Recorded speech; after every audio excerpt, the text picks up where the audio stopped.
Welcome to the luxury of my Mercedes. Can I just say? Yeah. I can taste this car. No, you can't. It was a little bit of diesel smoke. A little bit of diesel smoke is good for you. It's not a little bit of diesel smoke. One of your 5 a day. I think I had all 5 in one go. So, we're here. We've had dinner. How was your dinner? I'm glad. She looked a bit concerned when you said, "Oh, we do cars," and I said, "I also review fish and chips." Yeah. Luckily, I wasn't reviewing that fish and chips. She was a little nervous about your slightly frozen fish that was presented on your plate. Yeah. Anyway, less said about that, the better. Anyway, we're here. We are. I arrived. We reckon about 45 minutes ahead. Yeah. And right, let's do the costs first then. I'm all out of diesel. I've used all the diesel that I put in. Okay. And I was empty this morning. So I put 50 quid in, basically. It cost me 50 quid to get down here in diesel. And I started on empty, so that's pretty much it. I'd say that's quite an expensive run for a diesel. It is. You started the day this morning with 100 or so miles when we had coffee and bacon sarnies. Yeah. You did a top-up charge that added 130 miles, about that, by that point. Yeah. And that cost you 48 quid, was it, something like that? 48. No, was it 48 quid? I think it was. I think you said 48. Yeah, 48 quid. Yeah. So, and that got you here comfortably-ish. Yeah, about 70 or, well, 70 or 90. No, yeah, about 90 odd miles left. 70 to 90 miles left, I believe. Okay. I reckon if we worked those numbers out exactly. And it's charging now. And you charged at home last night. I did. Like the EV people, they like you to charge at home. About 8 quid, smug face. So you're all in at about 56 quid and you had 90 miles left. Yeah, and now I'm charging again there, which is going to cost roughly the same again to get back. Right then, viewers, now that I'm at home trying to work out the maths on this, you might be able to hear my child having a bath in the background. Basically, it's really confusing because Lee had 90 miles left. So how do we value Lee's 90 miles of electricity? Because if he charged at home and it was £14 for a full charge, that's very different to charging out and about when it's £48 for not even a full charge. So if we value Lee's electric at the price he paid at Rug, that's 37 pence a mile. That would mean that his Porsche had around about £33 left in the tank by the time he finished, which would mean that he completed the whole trip on £28. But if we value the electricity that's left in the tank at, I'm getting confusing just saying this, if we value the electricity that was left in the tank at his home charge rate, then obviously it's significantly less. Now, I put £50 in my Mercedes at the start of the trip, and then I put £50 again in at the end of the trip. However, as I sit here tonight waiting for someone to come and apparently collect the Mercedes, it's still got loads of miles left in it. So essentially, owning an EV is mathematically confusing, and I can't be bothered to do maths. I like just putting diesel in. Sorry for the noises, but I do now have a clean child. I'm going to go fairly easy on the way home. I think, once again, I could have gone a little bit slower at some of those parts, but after getting down off the sort of mountain bits and out of all the small roads, you kind of just wanted to put your foot down, didn't you? Yeah. Up until the point that you hit 20-mile-an-hour speed limits. Yeah, constantly. So, the diesel wins by 40 minutes and a few quid, but not many quids this time. No, what will it cost you to get back? 40 quid. So, yeah, roughly about the same as me. So, not much in it, really. No. Yeah, your Beamer was a lot more competitive. Well, the Beamer was almost twice as economical as this. This has averaged about 33 today. The Beamer was more like high 50s. So very different cars, but this has been luxurious and comfortable. And the main thing here is, so we can say, oh, you know, it was almost an even split on money. How much is your Taycan each month? £1,280 a month in payments. Mine is £800 a month. How many months have you got to pay yours for? Over 4 years. Okay. I only have to pay this once. But I can't hand it back yet anyway. And you can't hand it back. Because I'll end up having to pay some money to them. Yeah, so there is that. So, a lot of these people that were calling us out for being frauds on our other John O'Groats to Land's End EV versus diesel challenge, the big elephant in the room is still the cost price of the electric vehicle. Yeah, and also the time still. Yeah. Because we allotted half an hour each, which was mandatory. Yeah. I needed longer. Yeah. Because, and I know they're going to say, yes, but what you need to do is you need to charge up to 80% and not over 80%. Yeah. But if I'd have done that, I'd have had to stop again along the way. I don't know where, because it was a charging desert. Yeah. And then that would have delayed me even further, because Yeah. I'd have been trying to find a place, and you just want to do it and go. Yeah. So from a stops point of view then, I know people have seen this in the video, we left the coffee shop we were at in the bleak north. I then dived off to get diesel straight away and put 50 quid in, and it took me a minute and a half. You then topped up, because I'm getting ready for the evangelist saying Lee charged at the wrong place and he chose the wrong charger. Well, it was there. It was a fast charger. Yeah. It showed on my Porsche map as a high-powered charger. Yeah. And I didn't want to be going through, the Brecon Beacons and all the bleak parts of Wales and think, am I going to end up running out of charge? After that charger, it wasn't until the Tesco, where I went for a bathroom break, that I saw any charges at all. And that was would be quite a stressful drive in any car with low fuel, because there weren't even petrol stations. You're climbing up, you're working your way down the valley, but also as well, there weren't. If either of the cars had conked on that stretch between where you charged and the Tesco, there weren't really that many safe places for any car to conk out anyway. So anyone saying you chose the wrong charger, well, actually, you kind of chose the perfect charger to make sure that you cleared that section. Yeah. Because some of those roads were fantastic, but there's nothing up there.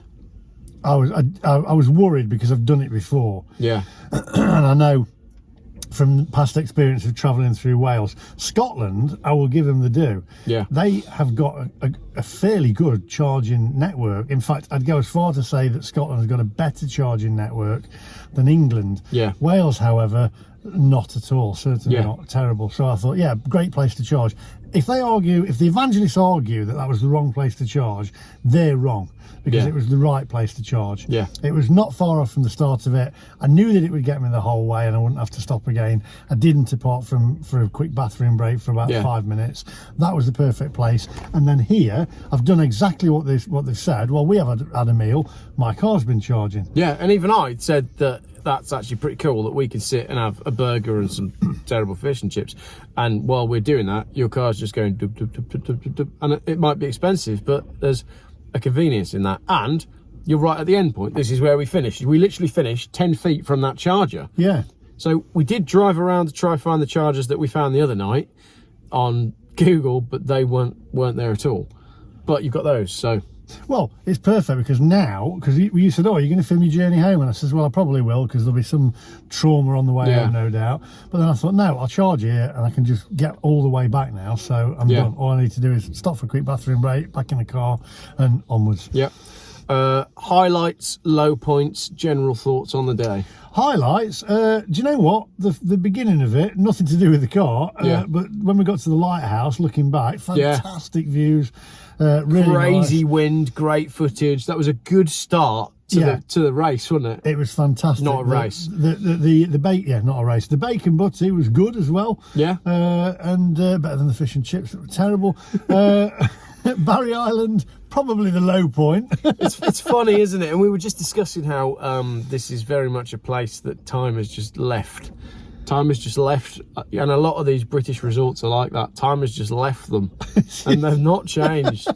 So yeah, interesting watching the degradation of the Great British Holiday. But that's Barry Island. So I have to say though, it does, whether the evangelists like it or not, prove yet again that it's just, they're not fit for a long journey. Yeah. Because you imagine you've got a family with you, that's 40 minutes roughly that it took me to charge. Yeah. That I'd have James and Harriet in the back and Sarah going, are we ready to go yet? And I'm going, oh no, we're not. Yeah. So yet again, it proves that, I think. I'm going to play devil's advocate here, and I'm going to say that would be okay if that was your scheduled stop. If you pull in, you've got, right, the car's going to take 40 minutes to charge, we might have a bite to eat, might do this, might do that. if that's all part of your plan, then that's fine. I think that was an all right journey from here. But then, had there been any problems with chargers at Barry Island, I'm amazed that the chargers on the front of Barry Island are on and working, considering everything is closed and there's no one here. Yeah. So, you know, when we were driving around the car park at the top, there was a part of me that was thinking, we could be in trouble here if we can't find something. And you never get that with a petrol station. No. There's always a petrol station around.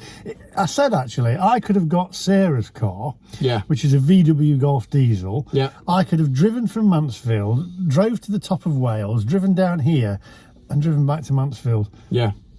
Because it gets about, I think it gets about 600 odd miles out of the tank. So I think that would have done it all, wouldn't it? So we need to do you in that and me in an electrical car. Yes. Now, I would scared like to just see thinking that. about it. You've not done a long journey in an EV, have you? No, I've test drove a couple locally. I've never had to even plug one in.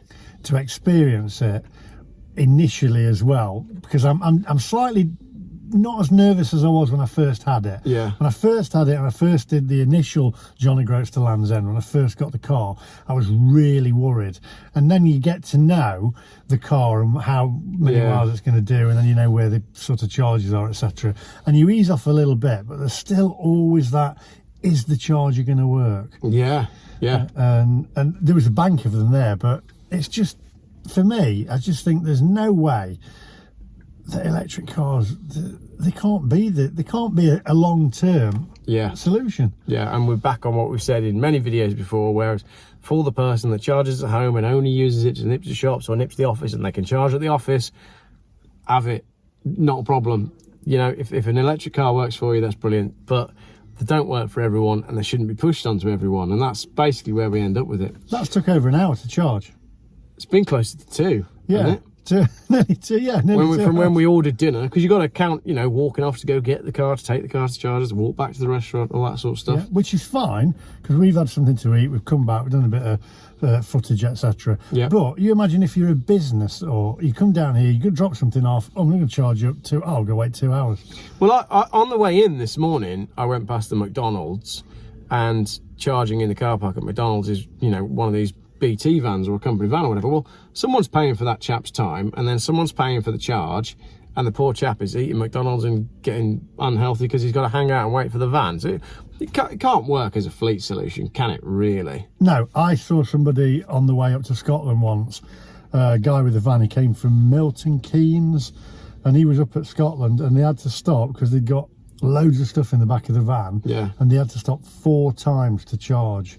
Wow. And it was nearly an hour per each charge, so that's 4 hours of their time that they're being paid for charging their van. And I think for a lot of people, they're on the clock, they get paid, it's a bit of extra money, and they keep quiet about it because it's a chance to sit on your phone in your van having a coffee, and maybe people quite enjoy that downtime. They're not being hassled. Oh, sorry boss, I can't do anything. Yeah, it's charging again. Tell us in the comments if you know people that have electric vans that enjoy it because they get hours of not doing anything. I've started to get nervous now, by the way, with doing all these anti-EV videos, because I pulled up at the chargers, wherever it was in Wales, the Instavolt ones, and there was a guy there in an MG, and I'm thinking, oh no, I hope they don't recognise me, because the evangelist. But then I got really worried because there was a Tesla that pulled in just as I was leaving, and I thought, thank goodness for that, because the Tesla ones, if I got spotted, I did get spotted once, and that was in the service station on the way up to Leeds, and a guy said to me, who was charging his car, he said, if you don't like your EV, you should get rid of it instead of moaning about it. And I thought, oh, okay, fair enough. Yeah. I'm going to get lynched one of these days. Yeah. So, that's that. I mean, your car's been, it's a great car. Not caused you any problems today, has it? Plenty of power, plenty of aircon, everything you needed? Yeah, been absolutely fine. Just the downtime, really, just charging. But then you will get the evangelist saying, well, it is just the charging network again. But it's also the time, because you could have millions of chargers, but you've still got the time to charge the car. And no one is installing charging points in the middle of the Brecon Beacons, are they? How would you even fathom to start doing that. So why would you expect there to be? It's fine. I'm not saying we need charging points in national parks. No, leave the national parks alone. Don't go ripping up the national parks to install. Surprised there's any charges anywhere in Wales. I saw a sign saying say no to pylons, and then another one, say no to wind turbines. I thought, where are you getting your electric from? Yeah, exactly. 20 mile an hour speed limits. I reckon we've probably covered that in our videos and on our phone calls, but abysmal. Just quickly, abysmal. Absolutely painful. I will say, anybody thinking of coming to do a drive in Wales or through Wales, beautiful roads, beautiful scenery, don't do it. But also, we've done fine today. It's a Thursday, it's off season, it's pretty cold, it's November. Had we tried to do a similar sort of drive through holiday time, school holidays, all of those 20 mile an hour limits would have caused traffic to back up way further out, and it would have been a totally different experience.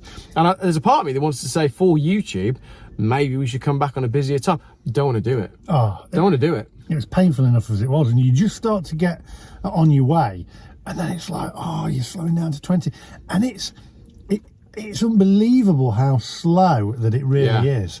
It was, I don't know where they got the idea from. It's crackers. Well, if my car brakes on the way home, I'm going to blame the 20 mile an hour speed limits.